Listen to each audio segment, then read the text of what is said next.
está feliz, dá um glória a Jesus. Quem está cheio de expectativa aqui? Não, está muito fraco. Quem está cheio de expectativas para ouvir o que o Senhor tem a falar no nosso coração essa noite? Feche seus olhos. Senhor, a nossa vida é tua. Essa igreja é tua. Essa palavra é tua. O nosso coração nós entregamos ao Senhor. E os nossos passos nós confiamos em Ti. Pai, em nome de Jesus, nós Te convidamos como o centro de tudo das nossas vidas, o centro desse lugar, o centro desse altar. Que flua em mim não a minha palavra, mas a palavra do Senhor através de mim. Pai, que em nome de Jesus, o inimigo não venha impedir que os Seus filhos que vieram ouvir a Tua voz possam ou não ouvir. Pai, em nome de Jesus, nós Te apresentamos, Pai, o nosso coração. Com toda dor, com toda ferida, com toda angústia, sabendo que só o Senhor pode tirar toda dor, toda angústia, toda tristeza. Só o Senhor pode renovar as nossas forças, o nosso ânimo, a nossa mente, o nosso espírito, Pai. Pai, em nome de Jesus, aqueles que entraram aqui essa noite com o coração angustiado, saiam daqui com o bálsamo do Senhor sobre o seu coração. Que essa noite seja uma noite de refrigério, uma noite onde nós possamos contemplar a Tua grandeza, de quem Tu és. Que possa refrescar a nossa memória de onde o Senhor nos tirou, como o Senhor nos formou e o que o Senhor tem preparado e prometido para nós. Pai, em nome de Jesus, nós Te louvamos como igreja, Pai. Te adoramos, Te bendizemos, Te exaltamos. Em nome de Jesus, quem está feliz e quem está comigo diz amém. Amém? Eu tinha dado um spoiler no domingo passado que eu falaria sobre eternidade. Mas ultimamente eu tenho ouvido uma mensagem que tem mexido muito comigo e o Senhor falou comigo do que adianta dizer sobre a eternidade se algumas pessoas nem me conhecem. Quem quer conhecer a eternidade sem conhecer quem é o dono da eternidade? Eu queria que vocês projetassem e abrissem as Bíblias em Jó, capítulo 19, versículo 25.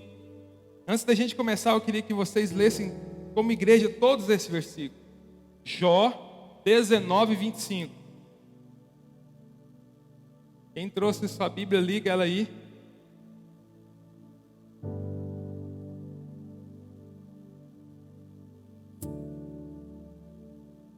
Tá fácil aí? Não?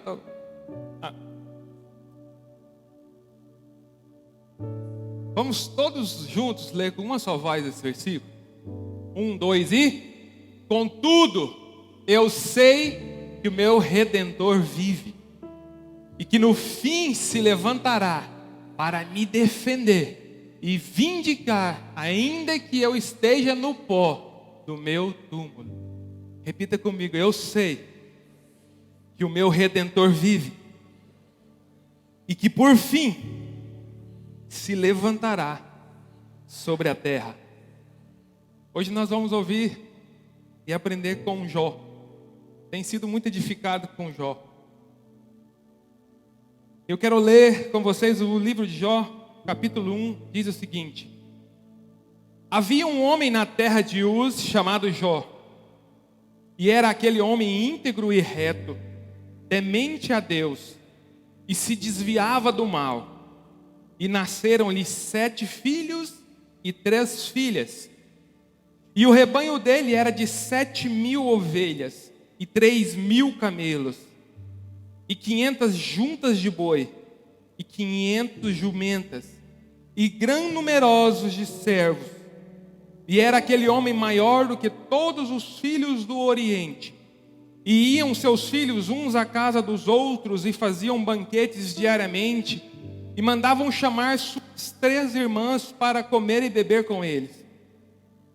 Terminando os dias dos banquetes, Jó mandava chamá-los e os consagrava, e levantando-se de madrugada, oferecia holocausto segundo o número de de todos eles, pensando: talvez meus filhos tenham pecado e blasfemado contra Deus em seu coração. Assim Jó fazia continuamente. Repita comigo: Jó levantava de madrugada e sacrificava para seus filhos e seus bens. Quando eu me sacrifico, quando eu levanto e ofereço um sacrifício ao Senhor por aquilo que Ele me deu, Ele cria um obstáculo para que o inimigo acesse. Então, sacrificar e consagrar aquilo que o Senhor nos entregou impede que o inimigo acesse. A Bíblia fala que Jó era um homem íntegro, um homem mais rico entre todos, que o Senhor deu a ele 7 filhos e 3 filhas, que o Senhor deu para ele um rebanho de camelos, de carneiros, de jumentos, e milhares de servos. Fala que ele era um homem íntegro e justo diante dos homens. Mas aqui o Senhor nos ensina que não é só ser íntegro diante dos homens, não é só ser justo diante dos homens. Eu preciso também entender que diante de Deus quem eu sou. Porque chega um nível que o homem, sendo justo, íntegro, correto, próspero, se acha também digno diante de Deus. E esse é um problema, esse é um perigo. E a Bíblia fala que Jó estava no ápice, ele era o homem mais rico da terra. Ele era o homem mais próspero da terra. Os filhos dele eram perfeitos, 7 homens, 3 mulheres, eles comemoravam. E Jó era tão justo que ele antecipava ao pecado, o possível pecado que os filhos pudessem cometer. Ele sacrificava ao Senhor para que, se porventura algum dos seus filhos pecasse, já estava ali o sacrifício. Mas a Bíblia fala que, nesse mesmo capítulo 1, Deus estava sentado no céu com seus filhos, ensinando, compartilhando com eles, tendo uma reunião com seus filhos. Enquanto Deus estava tendo a reunião com seus filhos, o diabo começa a passar por aquele ambiente. E Deus vê o diabo circulando por ali. A Bíblia fala que Deus olha para o diabo e fala: ei, Satanás, de onde você veio? Satanás vira para Deus e fala: de perambular pela terra, de andar pela terra. O Senhor diz a Satanás: tu vistes o meu servo Jó? Satanás fala: sim.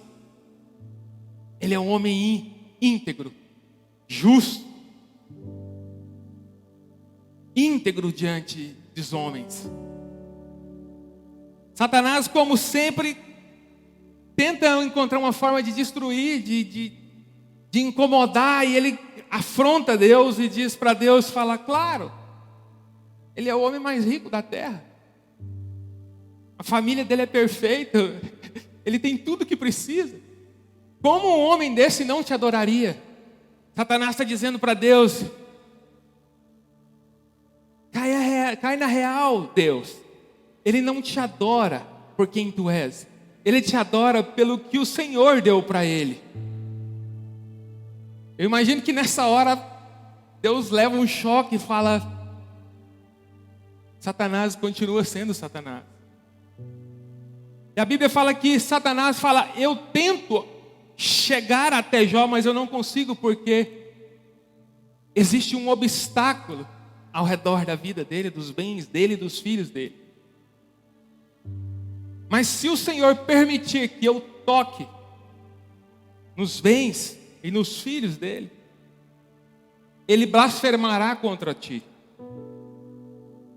E o Senhor vira para Satanás e fala: Satanás, você pode tocar em tudo, mas não toque na vida dele. Aí é que hora que eu fico muito impressionado com o que acontece. Porque a Bíblia fala que Satanás desce com liberdade, com a permissão de Deus, para tocar em tudo que Jó tinha, inclusive nos seus filhos. E a Bíblia vai narrar que em um só dia veio um vento, uma tempestade, matou todos os filhos de Jó. Em um só dia, os animais foram mortos, os animais foram saqueados e foram roubados. E aquele homem que até ontem era o homem mais rico e que tinha uma família guardada e protegida e bonita, acorda o homem mais pobre, sem filhos e sem nenhum bem. Ele entra em pânico, ele entra em desespero, ele provavelmente começa a achar que tem algo estranho, algo errado. E sobrevive a esta investida de Satanás. Imagine você, acorda amanhã, não tendo mais nada de tudo aquilo que você juntou, de tudo aquilo que você guardou a vida toda. Acorda amanhã, procura por seus filhos e seus filhos não estão mais com você.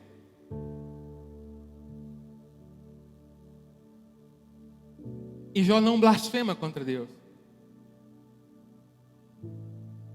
Jó sabe quem Deus é. Mas aí a coisa complica. Porque vem o capítulo 2. E no capítulo 2,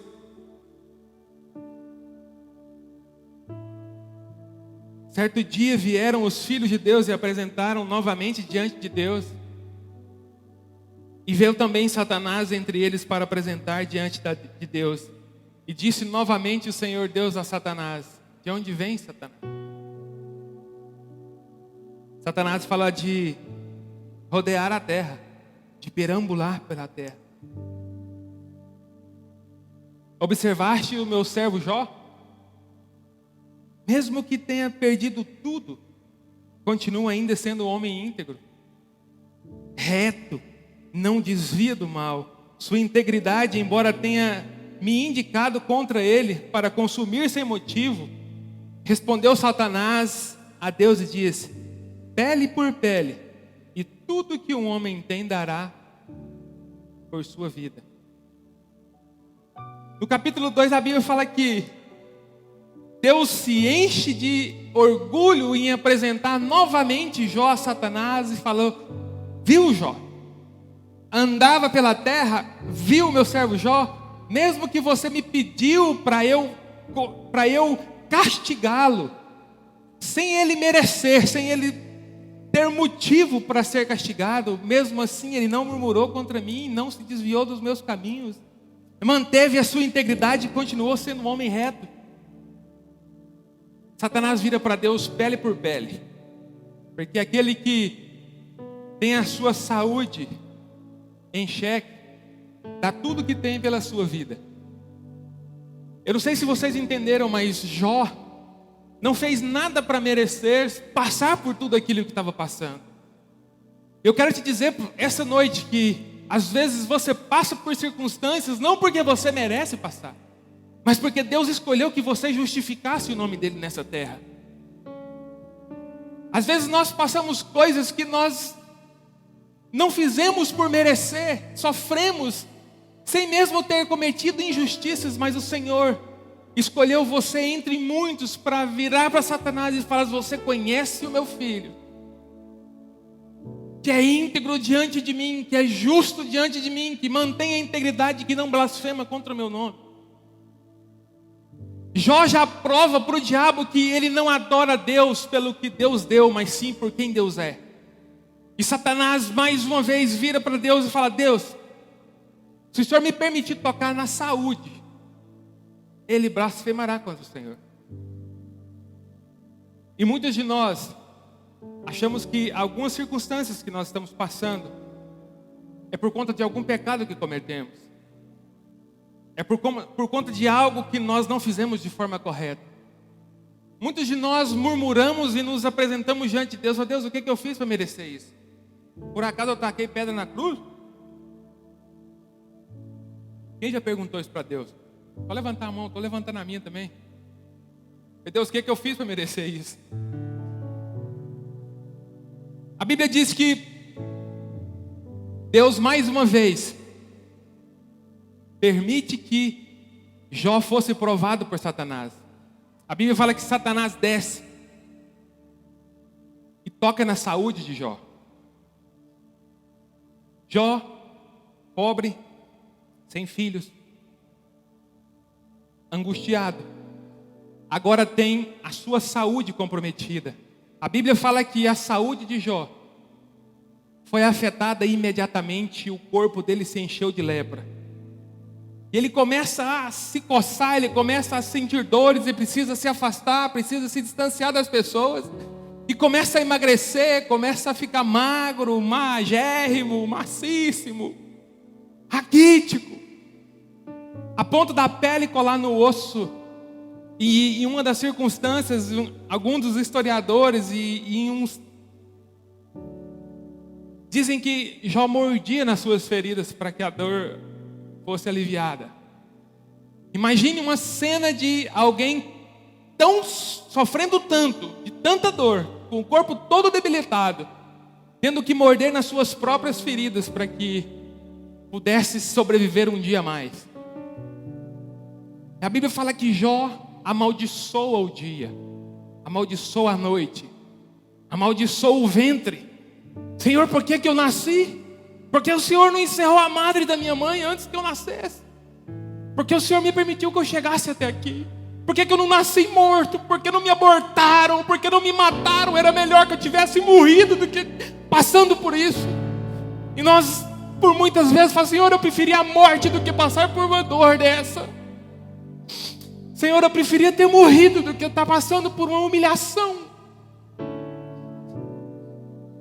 E a Bíblia diz que Jó, no pó, há muitos dias, totalmente fraco, a sua própria mulher chega nele e diz: Jó, tá bom, cara, você está sofrendo demais, cara.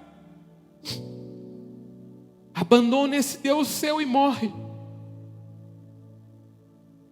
Jó fala para ela assim: cala sua boca, mulher, você fala como uma louca. Eu sei quem Deus é na minha vida. Nu eu nasci, nu eu voltarei para o meu Pai. Entre o berço e a minha sepultura, tudo que eu viver não é maior do que aquele que me criou. Tudo que eu experimentar não é maior que o Deus que tem uma eternidade preparada para mim. Tudo que eu experimentar não pode ser mais valioso do que Deus na minha vida. Entre o dia que você nasceu e o dia que você morrerá, tudo que você tem foi Deus que te deu. Até as dores foi Deus que permitiu que você passasse. Mas não porque Deus quer que você morra, porque Deus quer que você tenha certeza de quem Ele é e seja um testemunha diante do próprio diabo de quem Deus é. Jó está dizendo para a mulher dele: eu sei que o meu Redentor vive, eu sei quem é meu Deus, e Satanás precisa saber também quem meu Deus é, porque eu não adoro Deus pelo que Ele me deu, não adoro Deus pela minha saúde, eu adoro a Deus pela minha vida e pela eternidade com Ele.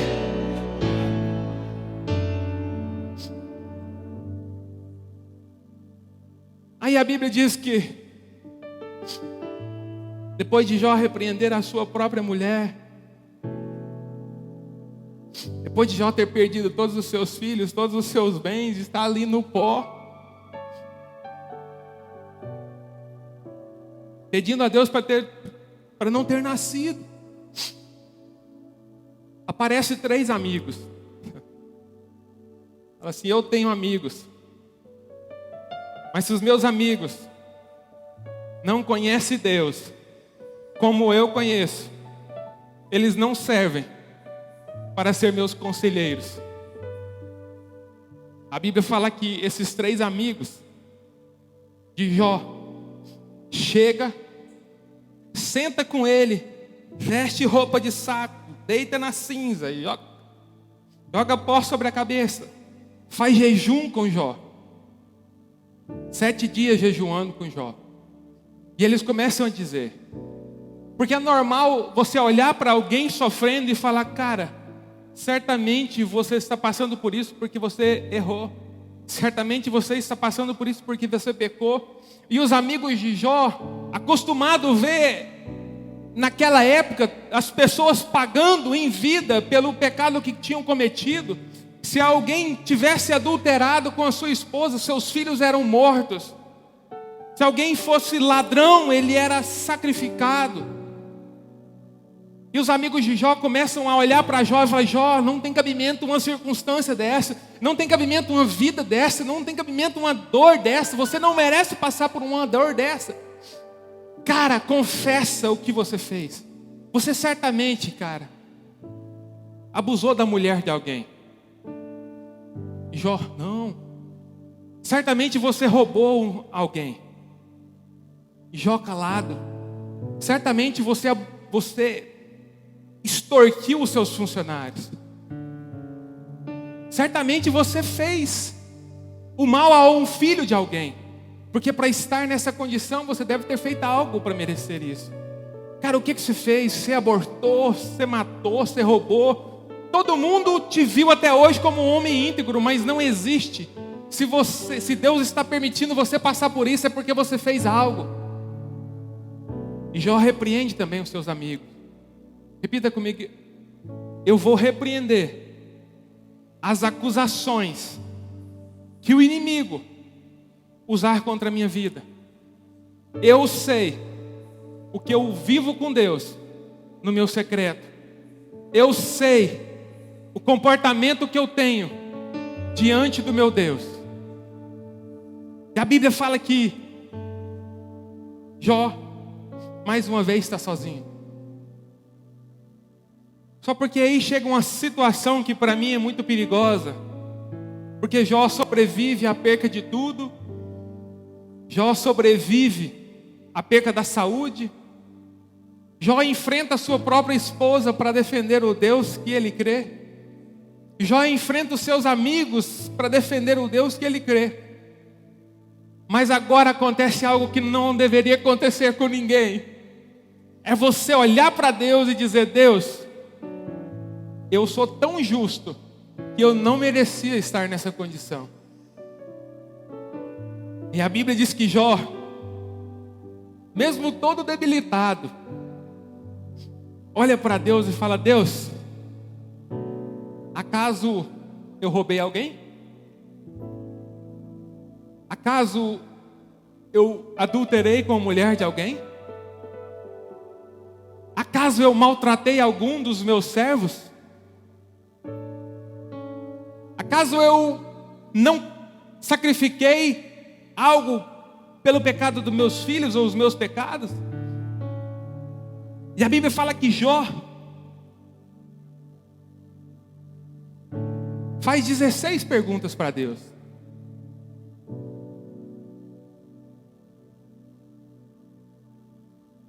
E após Jó fazer as perguntas para Deus, Deus faz um silêncio. Repita comigo: Deus fez um silêncio. Existe algo mais barulhento do que o silêncio de Deus?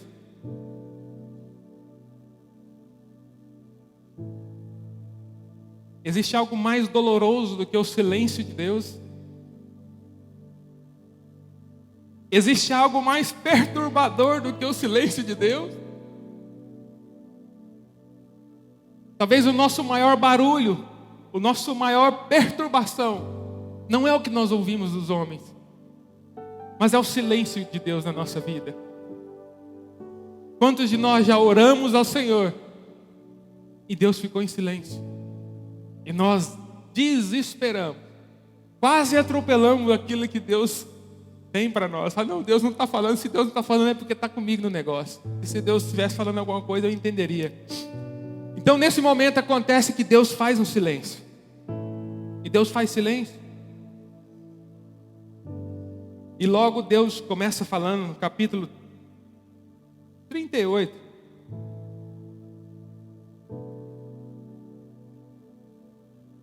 Versículo 3. Capítulo 38 diz: e Deus respondeu a Jó de um redemoinho e disse: quem é este que escurece o conselho com palavras sem conhecimento? Deus vira para Jó: quem é você que escurece os conselhos com palavras de conhecimento? Agora cinge os teus lombos como homem, e te perguntarei, e tu me farás saber. Onde estavas tu quando eu lançava os fundamentos da terra? Diz-me se tem inteligência. Deus está falando para Jó: Jó, você fez as suas perguntas, agora prepara o lombo que eu vou fazer as minhas. E o Senhor começa a fazer perguntas, e a Bíblia diz que ele faz 71 perguntas, dizendo para Jó: Jó, onde você estava, onde eu firmei os fundamentos da terra? Se é que a sua inteligência pode responder. Como é que a terra para onde ela está parada, se não tem nenhum cordão segurando? Onde é que você estava quando eu separei a água da terra? Aonde é que você estava quando eu peguei a água dos oceanos com a concha da minha mão? Jó, aonde começa o relâmpago e aonde ele termina? Aonde nasce o vento e para onde o vento vai?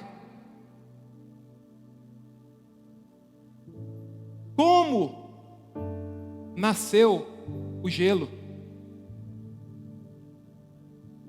E o Senhor começa a fazer perguntas para Jó, e Jó começa a se encolher diante de Deus, diante de Deus que fala: quem é você?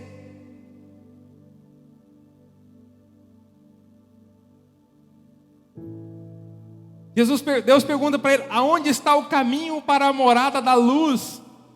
E qual é o lugar das trevas? Jesus está falando para Jó, fala: Jó, qual que é o caminho que eu faço para me chegar na casa da luz?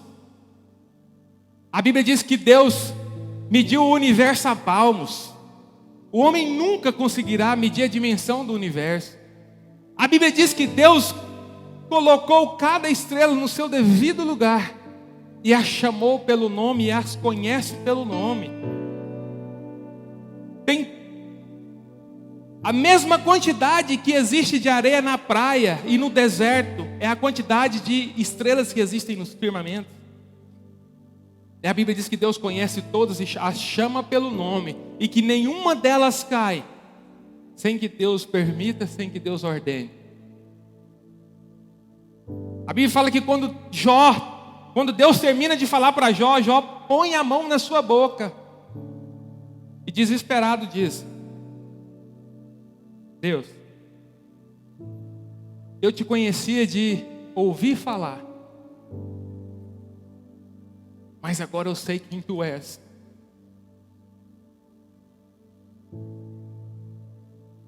Eu sei que o meu Redentor vive. O homem que, se comparado a todos nós, é o mais completo e o mais íntegro e o mais justo de todos nós, achou que conhecia Deus, e foi preciso Deus experimentá-lo para que Deus pudesse se apresentar a ele. Agora aquele homem que achava que conhecia tudo, que era justo diante de tudo e de todos, conhece um Deus que é tão grande que nem a eternidade toda nós vamos conhecer a grandeza de quem Ele é. A Bíblia fala que na eternidade nós conheceremos a Deus, e que 1 milhão de anos não é o suficiente para a gente conhecer a grandeza de quem Deus é. Então tudo aquilo que você experimentou, tudo aquilo que você viu, não é nada comparado à grandeza de Deus. Se você viveu algo que você agradou, que você achou bom, Deus tem algo muito melhor ainda. E a Bíblia fala que Jó se converteu nessa hora. Se agora eu sei quem tu és. É muito fácil falar que nós cremos em Deus. Nós sabemos quem Deus é. Mas virar para Deus e falar: Deus, eu achava que eu sabia quem tu era, e agora eu sei quem tu és de verdade. Chegou a hora da gente achar que nosso conhecimento é o suficiente, e os nossos atos de justiça são bons o suficiente para garantir que a gente não mereça nada de dor e nada de sofrimento.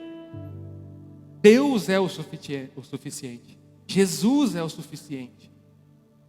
A Bíblia fala que Jó, mesmo na circunstância que estava, porque até aqui Deus não tinha restituído nada, Ele só tinha confrontado Jó com quem ele era. Jó, na circunstância que estava, sem filhos e doente, ele começa a orar. Porque quando você entende a grandeza de Deus, a única coisa que te resta é orar diante dele e pedir por tudo aquilo que está sendo destruído na sua vida. E a Bíblia fala que Jó começa a orar pelos seus amigos. E o Senhor vira para Jó e diz, capítulo 42,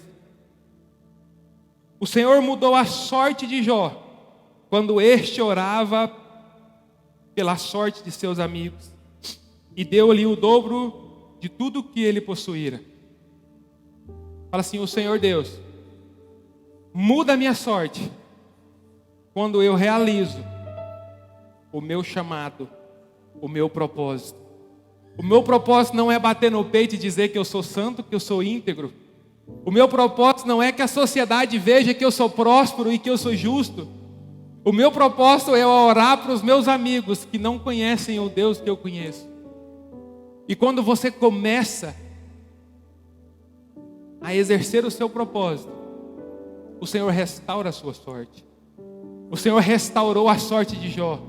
Jó perdeu tudo para que chegasse numa condição de assumir o propósito dele de orar pelos amigos. Orar por aquele que trabalhou de advogado do diabo quando ele estava nas circunstâncias pior. Olhar para alguém que te condena e falar assim, eu quero orar para você porque você não conhece o meu Deus. Você acha que conhece. E nessa hora o Senhor restitui tudo que Jó tinha em dobro. A Bíblia fala que Deus o abençoou. Jó, nesse segundo momento, mais do que no primeiro. O dobro de tudo que ele tinha, ele recebeu. Os filhos que tinham morrido, 10 filhos morreram.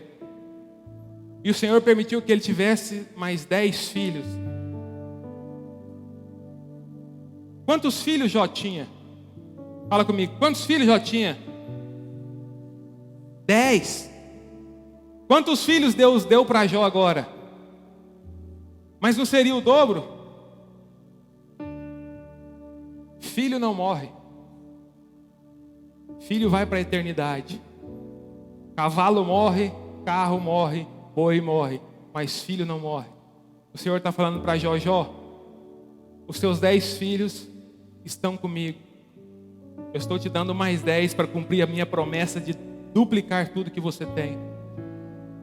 Eu imagino que para um pai essa é a maior esperança que ele deve ouvir. Porque se Deus desse 20 filhos para Jó, ele ia viver o resto da vida perguntando, mas e meus filhos? E os meus primeiros filhos? O Senhor tem o cuidado de deixar claro para Jó, Jó, os seus 10 filhos já moram comigo.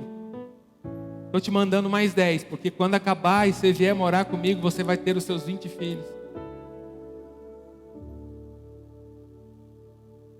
Mas e a mulher de Jó?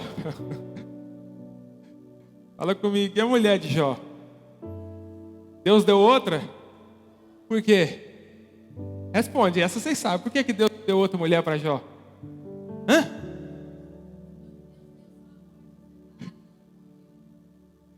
Porque Deus é um Deus de princípio.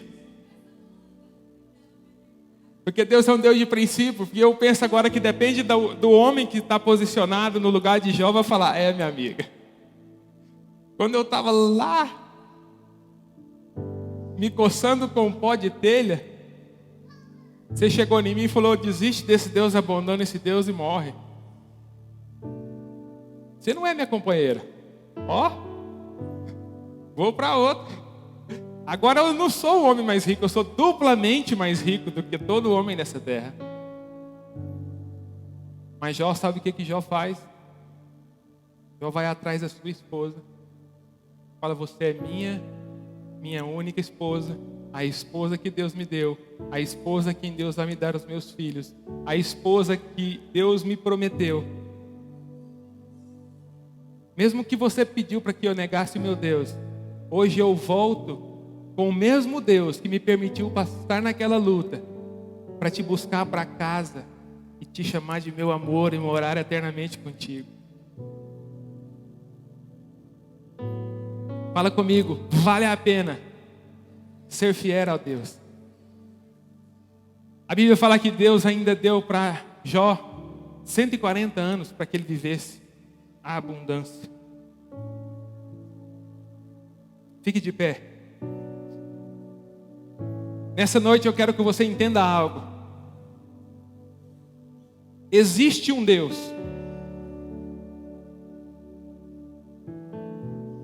que é mais poderoso do que tudo e que todos, e que Ele conhece o seu coração, que Ele conhece o seu comportamento.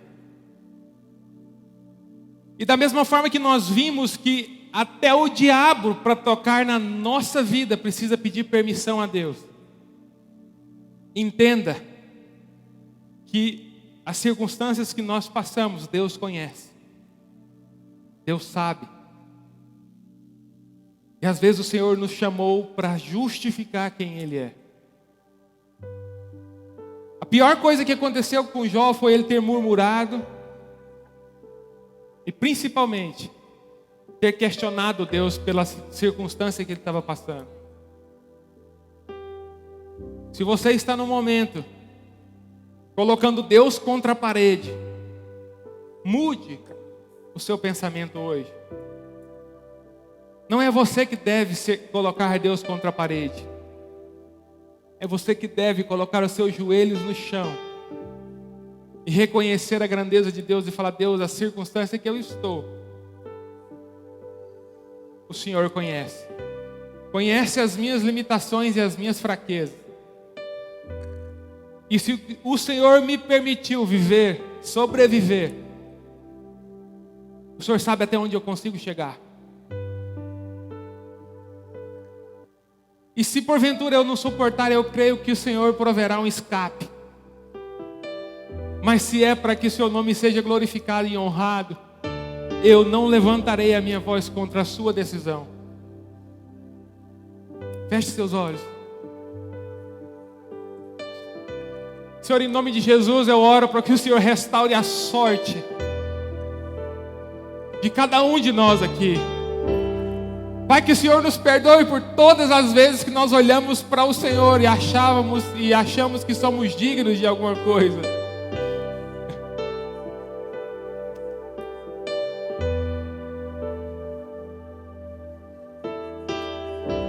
Pai, nos perdoe por todas as vezes que nós não te colocamos como a pessoa mais importante nas nossas vidas.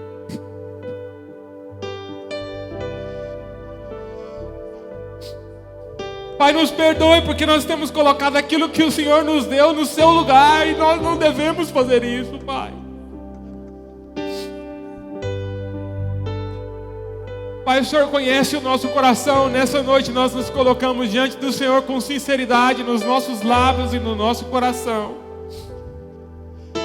para dizer que nós acreditamos no Senhor e sabemos quem Tu és, Pai. Sabemos que até a nossa força vem de Ti. O que dirá enfrentar o Senhor com a nossa força, se o Senhor é que nos fortalece? Pai, que nada nesse mundo nos impressione mais do que a Tua glória, mais do que a Tua palavra, mais do que a Sua presença. Nós sabemos que nu nós viemos e nu nós voltaremos. Pai, tenha misericórdia de cada um de nós aqui, Jesus. Pai, eu oro para uma igreja sensata diante do Senhor, íntegra e justa,